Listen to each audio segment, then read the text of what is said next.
4 Syrians, 1 Tunisian, and 1 Palestinian arriving overnight in Uruguay, and they're now undergoing medical evaluations. The United Nations will eventually return them to their home countries. Republican Congressman Mike Rogers says it's short-sighted to set some of these people free. I mean, I've been opposed to this notion that we're going to farm out Gitmo to places. By the way, a lot of them aren't from Uruguay. They're from all over the rest of the world. And some of these intelligence services who do these agreements about agreeing to watch them or monitor them can't do it. What we have found in the past is it doesn't work very well.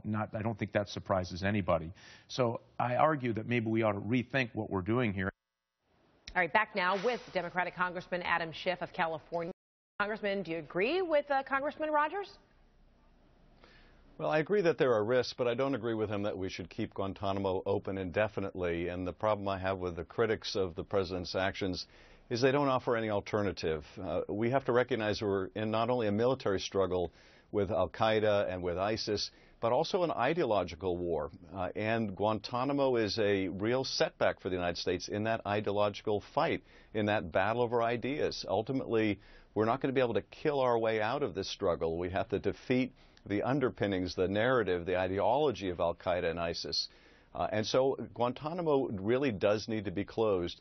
I do have a concern here that Uruguay isn't going to maintain any kind of monitoring these people, doesn't seem to have any intention of putting them through any kind of rehabilitation. That is something we have accomplished with other countries, and that does concern me. But at the end of the day, we can't keep this place open forever.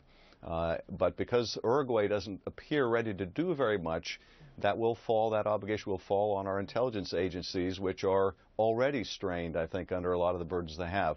So I do have concerns about it, but at the end of the day, Guantanamo really needs to be closed. And as it pertains to these 6 cleared to leave Gitmo, they got the clearance back in 2010, and almost a year ago, Uruguay said it would take them. So what did take so long? I think there were a couple of things. I think Secretary Hagel had some continuing concerns over it, that he wanted to make sure that he was satisfied that he could sign on the dotted line. It's his name on those release forms.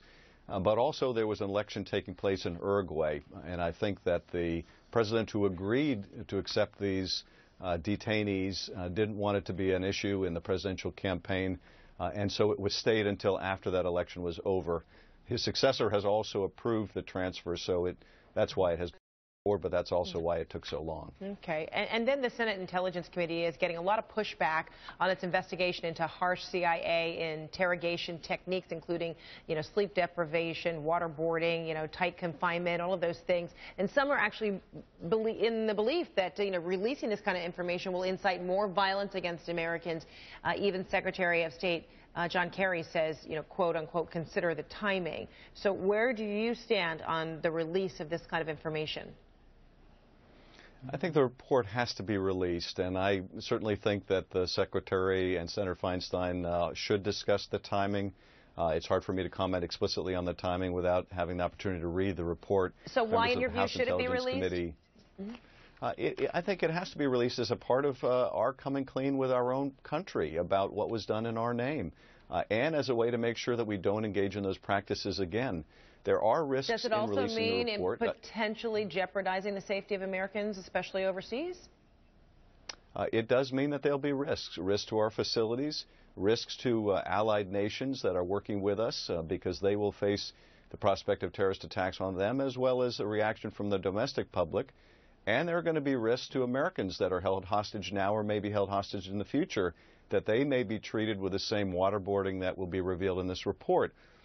But I think that's a far more compelling argument not to engage in these practices like enhanced interrogation or torture, rather than trying to conceal the results of this report.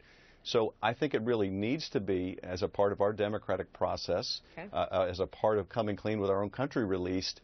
But I do think that we ought to make sure that not only are our facilities well prepared, but also that our allies are well prepared, because the biggest fallout may take place in those nations that may not be specifically identified, but there'll be a lot of sleuthing done to figure out where these sites are and who is complicit.